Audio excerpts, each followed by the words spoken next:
হতে হবে, আমাদেরকে মানুষের মতো মানুষ হতে হবে বন্ধু, ইমানদারের মতো ইমানদার হতে হবে রে। কখনো ইমানদার, কখনো মুনাফিক, আবার কখনো বেঈমান কাফিরের সাথে লেয়াজ মেনটেন করা, এটা কখনোই কোনো মুমিনের চরিত্র হতে পারে না। মুমিনের চরিত্র সম্পর্কে আল্লাহ রাব্বুল আলামিন একবারে সুন্দর করে দিয়েছেন। আপনি যদি ইমানদার হতে চান, আপনি আল্লাহর বর্ণনীয় সুখের জায়গা জান্নাতি হতে চান, আমার নবী বলেছেন মান সাল্লাল বারদাইনি দাখালাল জান্নাহ, যেই ব্যক্তি শীতল সময়ের 2 ওয়াক্তের নামাজ পড়বে ওই ব্যক্তি জান্নাতে প্রবেশ করবে। আবার নবী, আপনার নবী সরকারে মদিনা রাহমাতুল লিল আলামিন যেমনি করে সুন্দর করে বলে দিয়েছেন বন্ধু, ফজরের নামাজ আর আসরের নামাজ, জোরে জোরে সুবহানাল্লাহ। আমার আল্লাহ সূরা আনকাবুতের মধ্যে আরো চমৎকার বয়ান দিয়েছেন। আমার আল্লাহ বলেছেন ইন্নাস সালাতা তানহা আনিল ফাহশাই ওয়াল মুনকার, নামাজ মানুষকে খারাপ কাজ থেকে বাঁচিয়ে রাখে। একদিকে নবী বলেছেন মাত্র দুইটা সময় নামাজ, বলে হুজুর বাকি 3 ওয়াক্ত কি করব? 3 ওয়াক্তের কাছেও আমি আসব, তবে আপনাদেরকে গুরুত্ব বোঝানোর জন্য 2টা জায়গায় আমি টাচ করেছি।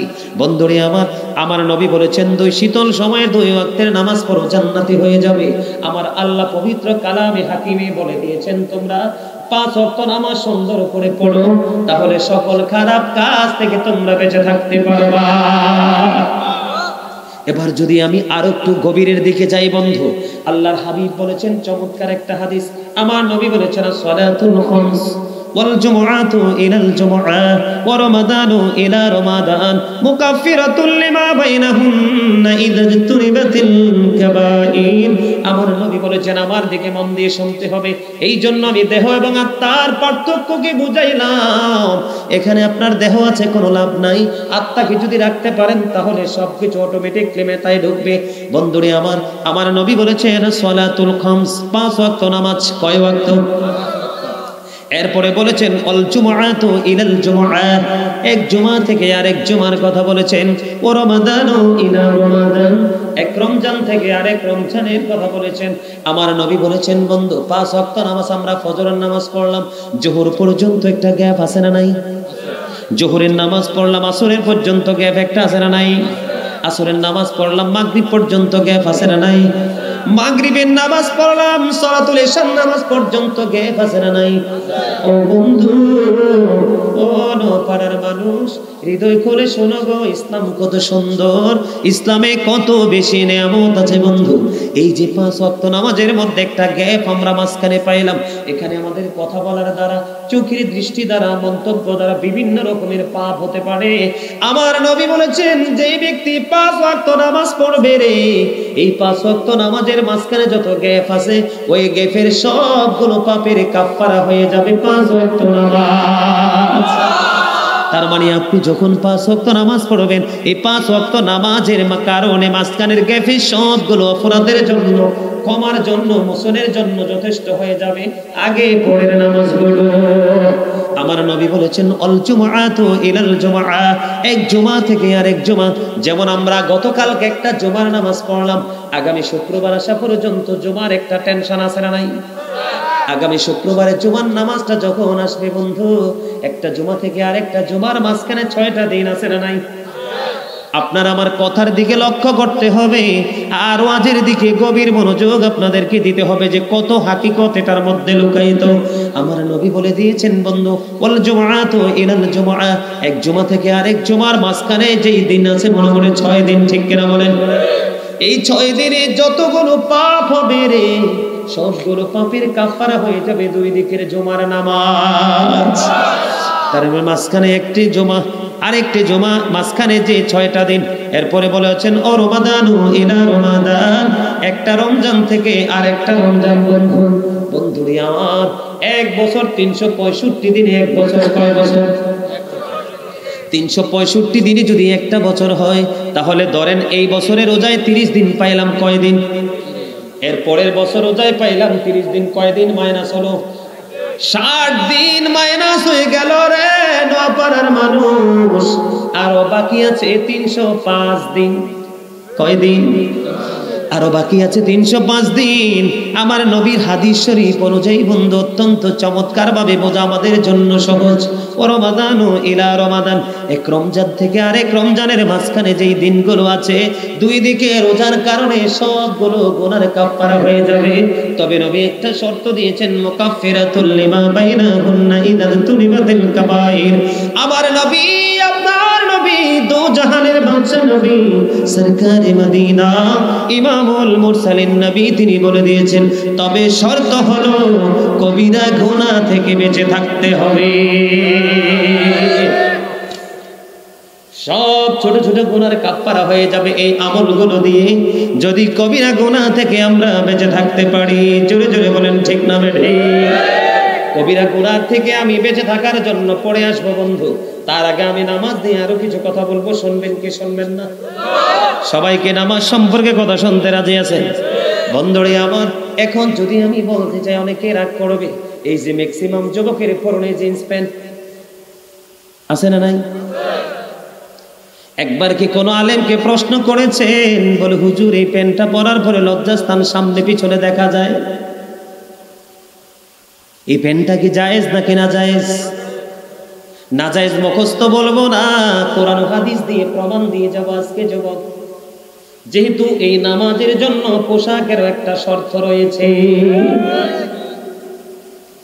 আল্লাহ রাব্বুল আলামিন কোরআনে বলেছেন, আমি 3 শ্রেণীর পোশাক দিয়েছি। একটা হলো লজ্জাস্থান ঢাকার পোশাক, 2 নাম্বার হলো লজ্জাস্থান ঢাকার 2 নাম্বার হলো সাজের পোশাক, 3 নাম্বার হলো শরীয়ত সম্পন্ন তাকওয়ার পোশাক। লিবাসুত তাকওয়া যালিকা খায়র। আল্লাহ রাব্বুল আলামিন বলেছেন, আল্লাহর কাছে উত্তম পোশাক হলো তাকওয়ার পোশাক। এক দিক দিয়ে থাকবে, উপর দিয়ে থাকবে, এটা নাভি বরাবর অথবা নাভির উপরে। উপরের কন্ডিশন ইসলামী আইন অনুযায়ী পুরুষের জন্য উপর দিয়ে থাকবে কোথায়? নাভির বরাবর অথবা নাভির উপরে। কোনোভাবেই নাভির নিচে যাওয়া চলবে না। আর নিচে দিয়ে থাকবে এই যে টাকনু বরাবর, এই যে টাকনুর উপরে কোথায় যে ছোট গিরা সবার পায়ে আছে, এই টাকনুর উপরে। এটা হলো শরীয়তের পোশাক, তাকওয়ার পোশাক। বন্ধু এখন কি সেই পোশাক আছে? ম্যাক্সিমাম যুবক জুমার দিনে জিন্স প্যান্ট পরে মসজিদে যায়, রুকুতে যখন যায়, গেঞ্জি যদি ছোট হয়, পিছনের কাতার থেকে আরেকজন তার লজ্জাস্থান দেখতে পায়। ঠিক কিনা বলেন? একদিকে সে লজ্জাস্থান দেখালো, তার লজ্জাস্থান দেখার কারণে পিছনের কাতারে যিনি আছে তার চোখের জিনা হয়ে গেল। কি হয়ে গেল? একদিকে সে হারাম পোশাক পরলো। বুখারীতে এসেছে, যারা শরীয়তের সীমা ক্রস করা পোশাক পরবে, বুখারী শরীফে এসেছে, তারা জাহান্নামে যাবে। জোরে জোরে নাউজুবিল্লাহ।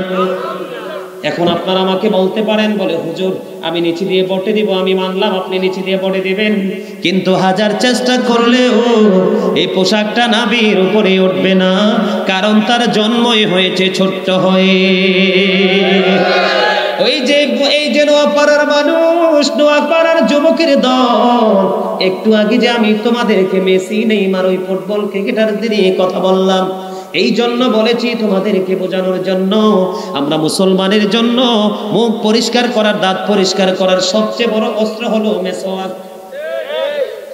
কিন্তু এখন আমরা মেসওয়াক করিনি। বেঈমানেরা কৌশলে আমাদের ঘরে ঘরে ব্রাশ ঢুকিয়ে দিয়েছে, আমরা ব্রাশ করি, মেসওয়াকের মতো সুন্নাত থেকে বঞ্চিত হয়ে গেলাম। ঠিক কিনা বলেন? আমার নবী, আপনার নবী এত সুন্দর করে বুঝিয়েছে বন্ধু, হৃদয় খুলে সবাইকে শুনতে হবে। বাংলার আনাচে কানাচে ছিল সকালবেলার ফোরকানিয়া মাদ্রাসা, এখন আল্লাহর দরবারে কবুল হবে না, কারণ আমার মালিক যেই পোশাকের যে কন্ডিশন দিয়েছে, এই পোশাকের সীমা দাঁড়ায়ও সে নাই, তার পোশাকটা সীমা লঙ্ঘন করেছে, তার টাকনুর নিচে চলে গেছে। জোরে জোরে বলেন আল্লাহু আকবার। শুধু নামাজ পড়লেই চলবে না। আমাদের দেশে বন্ধু অনেক মানুষ দেখা যায় মসজিদে পড়লে আজান সবার আগে যায়, নামাজ শেষে বাইরে এসে সুদের টাকা খায়। নামাজে হইল না রে তোর নামাজের 2 দিন খবর, ওমরে ধরলি নামাজ পড়লি নামাজ সারা জীবন ভর, ওমরে ধরলি নামাজ পড়লি নামাজ সারা জীবন ভর, নামাজ হইল না রে তোর নামাজের লইলি না খবর। নামাজের নিয়ত করে দাঁড়াইছ নামাজে, মনটা যদি থাকে তোমার দুনিয়ারি কাজে। নামাজ হইল না রে তোর নামাজের লইলি না খবর। নামাজ তুমি ধর্ম জানো চুরি তোমার পেশা, নামাজ তুমি ধর্ম জানো চুরি তোমার পেশা। এমন নামাজ হইবে কবুল কেমনে করলাই আশা। নামাজ হইল না রে তোর নামাজে লইলি না খবর। মসজিদে পড়লে আজান সবার আগে যায়, নামাজ শেষে বাইরে এসে সুদের টাকা খায়। নামাজ হইল না রে তোর নামাজে লইলি না খবর। ঠিক কিনা বলে? এতক্ষণে মনে হয় যে আশেকের অন্তরে প্রেমের ধোলা লাগছে। আরে যারা বলে ঠিক না বেটে না মিছা কইছি? এই কারণে নামাজ পড়ার পরেও নামাজ কবুল হয় না মেম্বার সাহেব। কি হয় না?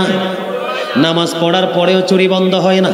আমি নামাজের পরবর্তী নেক্সট আলোচনায় আমি একটু পরে আবার যাব বন্ধু। তার আগে আপনাদেরকে আরেকটা মেসেজ আমি দিব। আপনারা দেখবেন বন্ধু সাদ বিন মুআয রাদিয়াল্লাহু তাআলা আনহুর ইন্তেকালের পরে তার জানাজার কাজ যখন সম্পূর্ণ হলো রে, আমার নবী সাদ বিন মুআয রাদিয়াল্লাহু তাআলা আনহুর রওজার পাশে দাঁড়িয়ে দাঁড়িয়ে নবী দোয়া করতেছেন, তাসবিহ তাহলিল পাঠ করতেছেন। এবং সাহাবায়ে কেরাম প্রশ্ন করলো, ইয়া রাসূলুল্লাহ, ইয়া হাবিব আল্লাহ নবী গো, আপনি কেন গো তার কবরের পাশে বসে তাসবিহ তাহলিল পড়ছেন? এবার আমার নবী বলতেছেন, সাদ বিন মুআযের জীবনে এত বেশি নেক আমল করেছে, এমন নেক আমল করেছে, তার জানাজায় অংশগ্রহণ করেছে ৭০,০০০ রহমতের ফেরেশতা।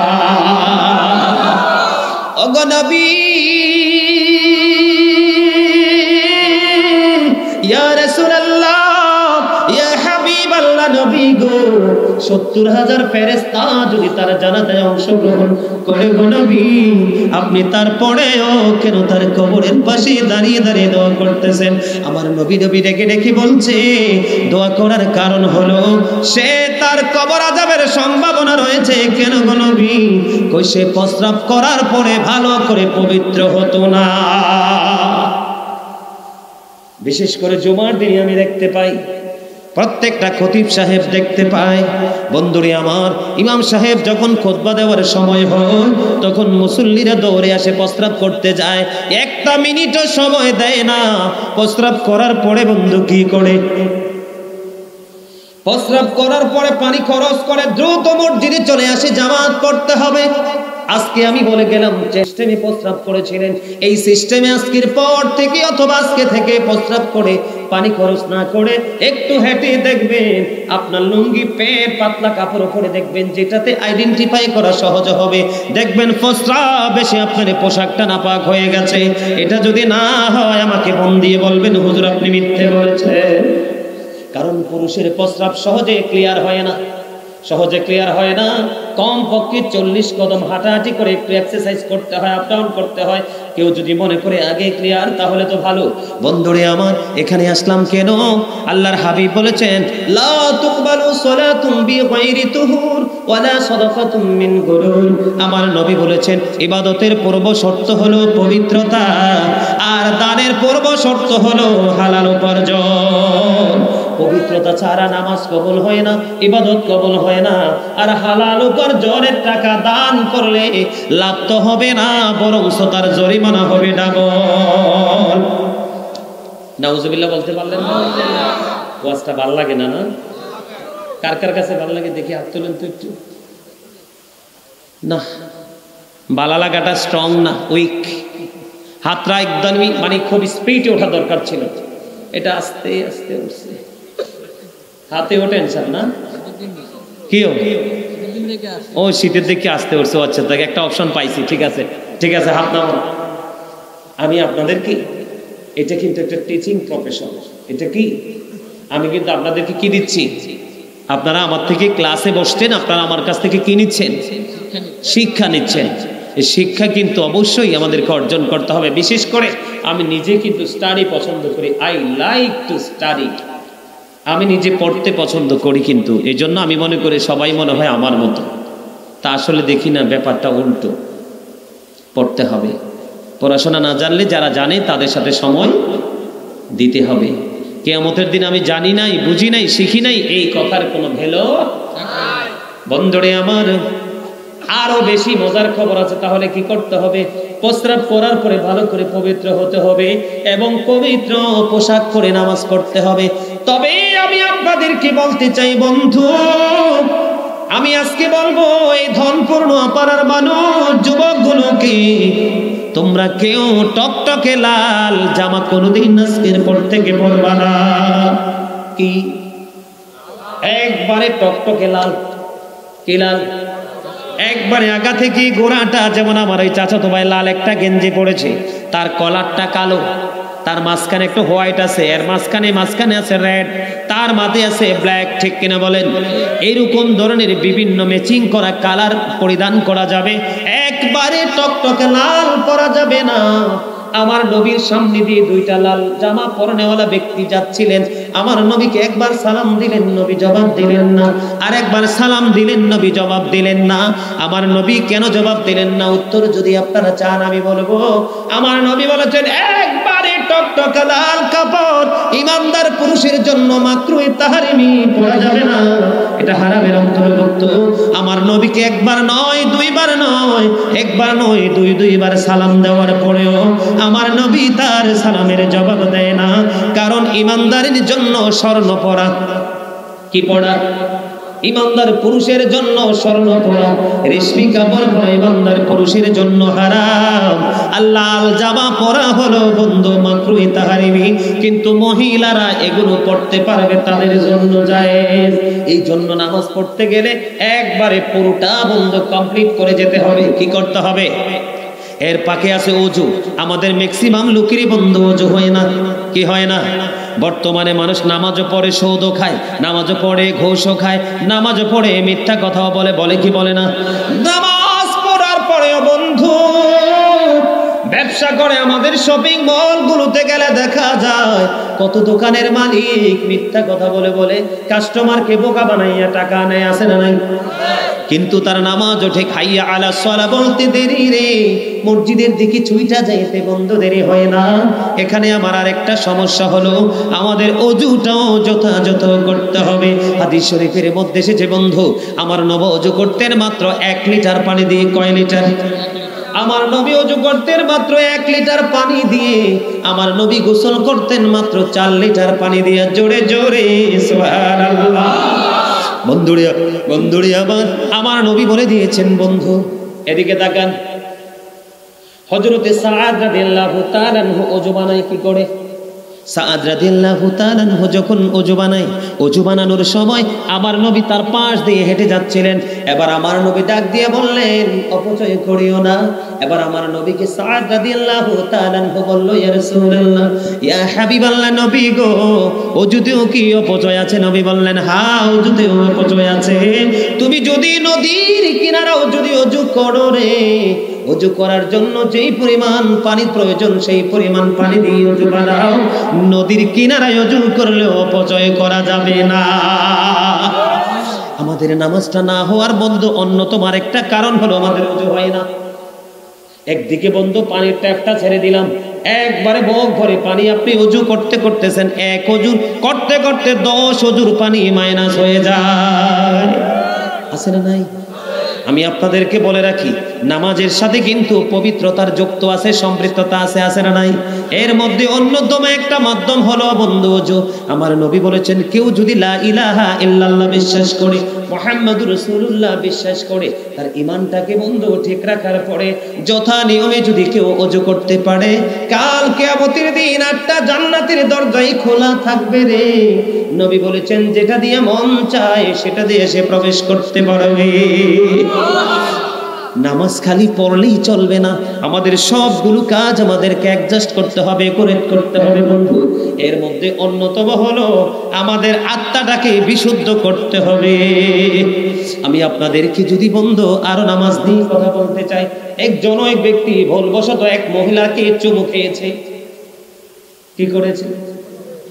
একজন আরেকজনকে টাচ করা কি জায়েজ? একটা পুরুষ আরেকজন বেগানা নারীকে চুমু খেয়ে ফেললো। চুমু খাওয়ার পরে হাদিস শরীফের মধ্যে সে চেপে টেনশনে পড়ে গেল, আমি অন্যায় করেছি, এই অন্যায় থেকে কেমন করে আমি মুক্তি পাবো। এবার দৌড়ে চলে গেলেন আপনার আবার নবীর কাছে রে। আমার নবীর কাছে গিয়ে যখন বলল, ইয়া রাসূলুল্লাহ, ইয়া হাবিবাল্লাহ, নবী গো, আমি তো এই কাজটা করেছি গো নবী, কেমন করে বাঁচবো? আমার নবী সোজা বলে দিয়েছেন, তুমি নামাজ পড়তে থাকো। আরো জোরে বলেন না সুবহানাল্লাহ, আরো জোরে বলেন না সুবহানাল্লাহ। আল্লাহ রাব্বুল আলামিনের কাছে যে কাজগুলো সবচেয়ে বেশি পছন্দের, এর মধ্যে একটা হলো সময় মতো নামাজ আদায় করা। সকালে আমাদের মাঝে ফেরেশতা আসে, বিকালে ফেরেশতা আসে বন্ধু, একদল আসলে আরেক দল রিটার্ন করে, এবং রিটার্ন করার সময় ফেরেশতারা যখন আল্লাহর কাছে যায়, আল্লাহ রাব্বুল আলামিন ডেকে ডেকে বলি, রে ফেরেশতারা, তোমরা আমার বান্দাগুলোকে কেমন অবস্থায় দেখে এসেছো? এবার ফেরেশতারা উত্তর দেয়, আল্লাহ গো, আমরা যাওয়ার পরেও দেখেছি তোমার বান্দারা নামাজরত অবস্থায়, আসার সময়ও তাদেরকে নামাজরত অবস্থায় দেখে এসেছি। জোরে জোরে বলুন না সুবহানাল্লাহ, মহব্বতে বলুন সুবহানাল্লাহ। সুবহানাল্লাহ আলহামদুলিল্লাহ লা ইলাহা ইল্লাল্লাহ, সুবহানাল্লাহ আলহামদুলিল্লাহ লা ইলাহা ইল্লাল্লাহ,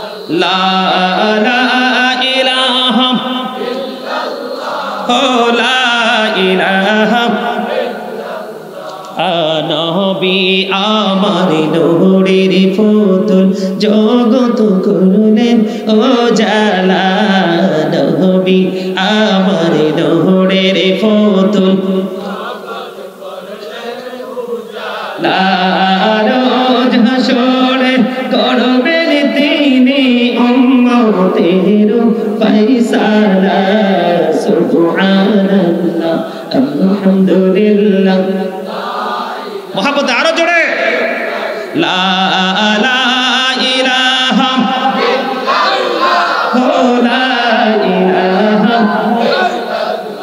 আরশে কুরসি লৌহ কলম সৃষ্টি জাহান ওসিলা, আরশে কুরসি লৌহ কলম সৃষ্টি জাহান ওসিলা, যে আল্লাহ খুশি হইয়া নাম রাখলেন হাবিবুল্লাহ, সুবহানাল্লাহ আলহামদুলিল্লাহ লা ইলাহা ইল্লাল্লাহ,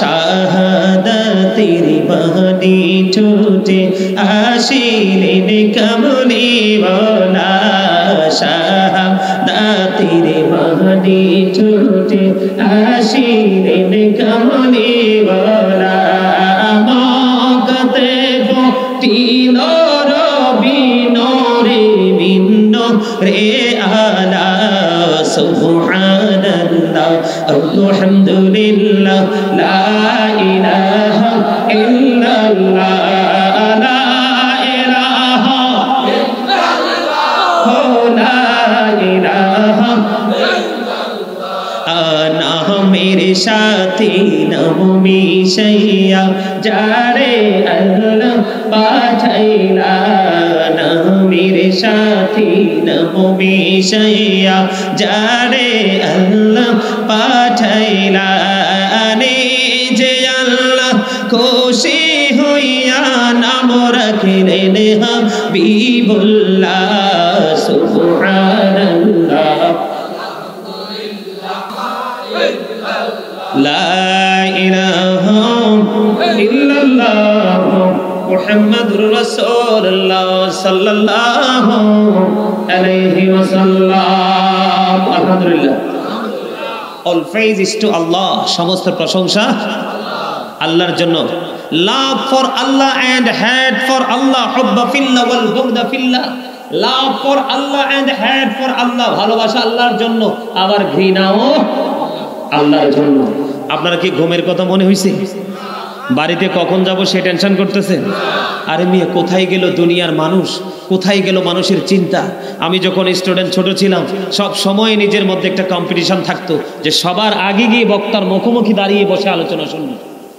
কেমন জানি পৃথিবীর মানুষগুলো বদলে গেছে, কেমন জানি তাদের মেন্টালিটি চেঞ্জ হয়ে গেছে।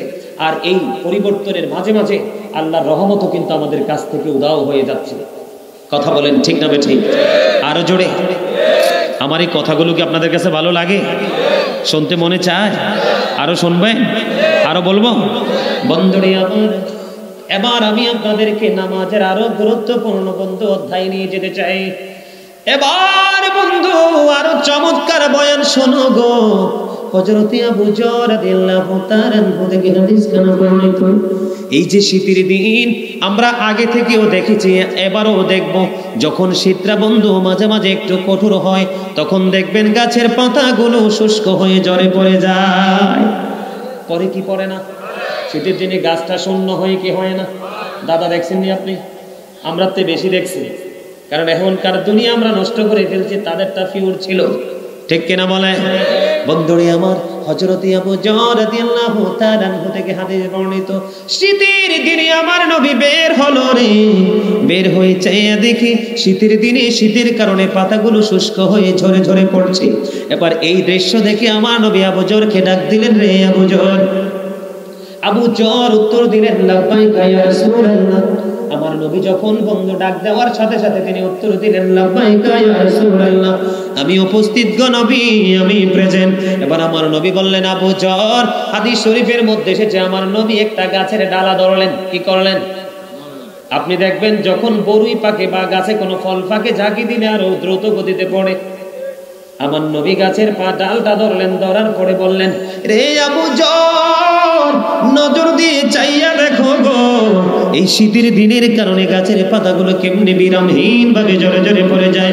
রে আবু যর, আমার উম্মত, আল্লাহর প্রিয় বান্দাগুলো আল্লাহর দিদারের আশায় যদি রে এই আল্লাহ রাব্বুল আলামিনের কুদরতি কদমে নামাজের মাধ্যমে সেজদা দিতে পারে, তাহলে ওই গাছের পাতার মতো তার আমলনামা থেকে গুনাহ করে সব ঝরে যাবে। নামাজের টেনশন আছে, দুনিয়াতে আপনাকে সম্মানী বানিয়ে দিবে, কবরে যাইতে দেরি, নবী আপনার কবরে এসে হাজির হয়ে যাবে। আপনারা জানেন খবর? কবরের আচরণ কিন্তু 3 রকম হবে। কয় রকম? ইমানদারের আচরণ একরকম, মুনাফিকের আচরণ একরকম, বেঈমান কাফেরদেরটা একরকম।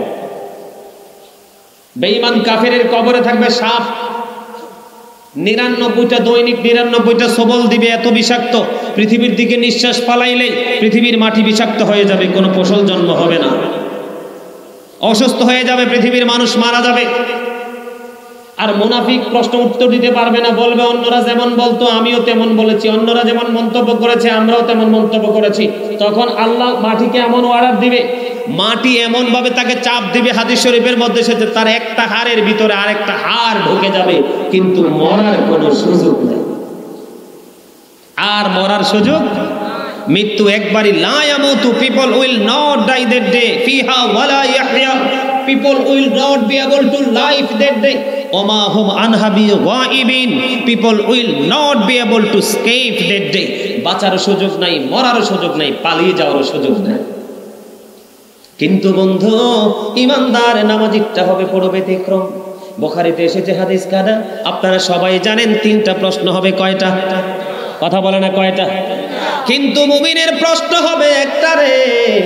মুমিনকে নবী সম্পর্কে জিজ্ঞেস করতে দেরি, সে উত্তর দিতে দেরি করবে না, তখন গায়েব থেকে আওয়াজ আসবে, রে ফেরেশতারা, আমার এই বান্দার কবরটাকে দৈর্ঘ্যে প্রেস্তে 70 গুণ চওড়া করে দাও, জান্নাতি বাগান তার কবরটাকে তুমি বানায়া দাও। এবার বানাইয়া দেওয়া হবে, ফেরেশতারা বলবে, রে আল্লাহর প্রিয় বান্দা, এবার নতুন দুলার মতো ঘুমিয়ে থাকো রে, আপন প্রিয়জন ডাক না দেওয়া পর্যন্ত। ধুলার মতো ঘুম পাড়াবে ফেরেশতা।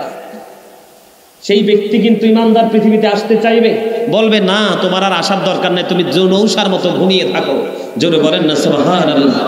মনে করবেন যেই ব্যক্তি নামাজ পড়ার পরে মানুষের মতো মানুষ হয়েছে, অল সাইড কন্ট্রোলিং এ আনতে পেরেছে, আপনি মনে করবেন সেই নামাজি। আর যেটা নামাজ পড়ার পরেও শয়তানি বাদ দিতে পারে নাই, এটা মনে করবেন মুনাফিক। কথা বলেন ঠিক না ঠিক? আর জোরে। নামাজের প্রতি আমাদের কতটা গুরুত্ব থাকতে হবে, তাকওয়া থাকতে হবে। ইমাম বুখারীর নাম শুনছেন নি আপনারা? বুখারী শরীফের নির্মাতা যিনি, রচয়িতা যিনি বন্ধু, ইমাম বুখারী, তিনি নামাজে দাঁড়িয়ে গেলেন বন্ধু। নামাজ যখন শেষ করলেন, শেষ করার পরে ছাত্রকে ডাক দিয়ে বললেন, আমার পিছন দিয়ে জামাটা উঠাইয়া দেখো, আমার পিছনে কি জানি বসে আছে বন্ধু। তখন ইমাম বুখারীর ছাত্র তা ওনার জুব্বাটা আলগি দিলেন, জামাটা আলগি দিয়ে যাইয়া দেখে বন্ধু বিষাক্ত ভিমরুল পোকা, একটা একটা না, একটা একটা করে 10টা কামড় দিয়েছে। কয়টা? এবার ছাত্র ডেকে ডেকে বলে, হুজুর কেমন করে গো, একটা একটা করে 10টা কামড় দিল বিষাক্ত পোকা, কেমন করে গো আপনি নামাজটা চালিয়ে গেলেন? ইমাম বুখারী তখন উত্তর দিয়েছে, আমি যখন নামাজে দাঁড়িয়েছি আল্লাহর দিদারের আশায়, আমি যখন নামাজে দাঁড়িয়ে কোরআন তেলাওয়াত শুরু করছি রে, ওই কোরআন তেলাওয়াতের মধ্যে এত বেশি মধু ছিল, এত বেশি রস ছিল রে, আমার কাছে এই কোরআন তেলাওয়াতের চাইতে বেশি মধুময় আর কিছুই মনে হয়েছিল না। এই জন্য বিষাক্ত পোকার কামড় আমি অনুভব করতে পারি না। আবু বকর সিদ্দিক রাদিয়াল্লাহু তাআলা আনহুর জীবনীতে যদি আপনি একটু যান বন্ধুরে, আমাদের আলমারিতে কত সুন্দর সুন্দর জামা আমরা পাঞ্জাবি ঝুলিয়ে রেখেছি। বন্ধুর বাড়িতে যখন যাই পাঞ্জাবি পরে যাই, কোন মুসলমানিতে যখন যাই পাঞ্জাবিতে যাই। বিশেষ করে আমি দেখেছি হিন্দুদের পূজায় পর্যন্ত মুসলমানের বাচ্চা বলতে লজ্জা লাগে রে পাঞ্জাবি পরে গিয়েছে, ঠিক কিনা বলেন? বন্ধু, ইমাম বুখারী শিক্ষা দিয়েছে কেমন করে তোমরা নামাজ পড়বে। ইমাম বুখারী এমন একজন মানুষ ছিলেন বন্ধু, তার কাছে প্রথম জামানায় দৌলতের অভাব ছিল না, কিন্তু পরক্ষণে দেখা যায় ইসলামের জন্য এমন ভাবে বন্ধু দৌলত ব্যয় করতে থাকলেন, করতে করতে করতে করতে তিনি একেবারে দুস্থ হয়ে গেছে।